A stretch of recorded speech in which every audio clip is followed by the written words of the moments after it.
When you get infected with a virus, you don't feel sick right away. But the virus reproduces quickly, and the baby viruses end up in your snot, spit, and poo even before you feel ill. That's one reason a virus spreads so fast. But since those baby viruses also end up in the water we use to bathe, wash our hands, and flush our toilets, they all end up in the sewer, where they can serve as a warning before an outbreak breaks out.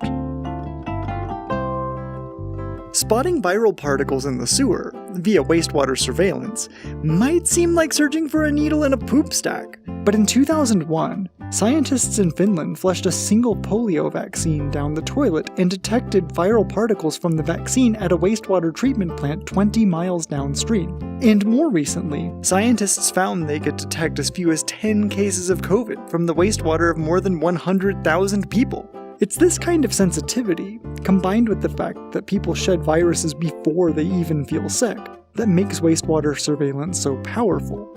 Admittedly, it's also icky, and not just because it involves poop water. I mean, it's surveillance.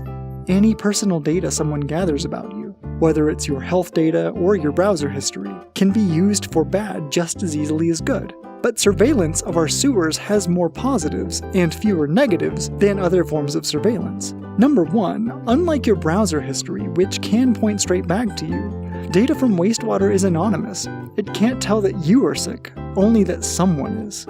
And number two, scientists can use wastewater surveillance as an early warning system to detect outbreaks of a disease before other methods would, like testing symptomatic people, which, as you can imagine, is really helpful during something like a global pandemic.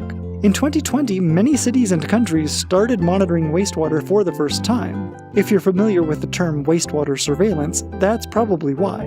But we release way more stuff than just viral particles into our sewers. If we can digest it, or if our bodies make it, remnants of it are likely to get flushed, which means a wealth of information goes down the drain every day. One study monitored a college campus's wastewater for hormones like adrenaline and cortisol to determine how stressed out students were over the course of a semester. And scientists have found that gut bacterial DNA that ends up in wastewater can tell a lot about a city's dietary habits and obesity rates, which can help make the case for better local health resources. But if we sample too far upstream, this type of surveillance can become invasive, and it may accidentally reinforce stigmas and stereotypes which already plague communities if we're not careful.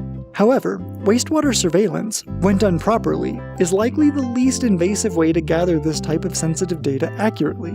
So long as we're careful to set guidelines about wastewater surveillance and use the information we get from it responsibly, poopy water has a lot of potential to benefit public health. Or, should I say, public health. Wastewater surveillance is a powerful tool, but it's just one of many ways scientists are keeping an eye out for the next pandemic. And if you want to understand what would go into a worldwide plan to stop future pandemics from happening, check out Bill Gates' new book, aptly titled How to Prevent the Next Pandemic. Thanks to Bill for sponsoring this video, and for the work his foundation has done to ease the burden of disease around the world.